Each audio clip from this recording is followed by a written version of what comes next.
తదుపరి వేదికను సమీపిస్తోంది గ్రామీణాభివృద్ధి శాఖ శకటం.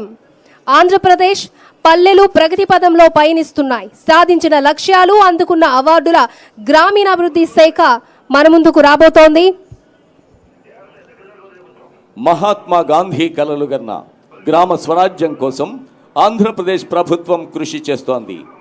గ్రామీణాభివృద్ధి విభాగం ద్వారా బాపూజీ కలలు సాకారం చేసేందుకు గ్రామాలను స్వయం సమృద్ధి కేంద్రాలుగా తీర్చిదిద్దుతోంది. మౌలిక సదుపాయాల కల్పనతో పల్లెల్లో ప్రగతి కాంతులు కనిపిస్తున్నాయి. ముఖ్యమంత్రి శ్రీ నారా చంద్రబాబు నాయుడు గారి దిశానిర్దేశంతో మహాత్మా గాంధీ జాతీయ గ్రామీణ ఉపాధి హామీ పథకాన్ని ఉపయోగించుకొని గ్రామాల సర్వతోముఖాభివృద్ధికి పాటుపడుతోంది ప్రభుత్వం.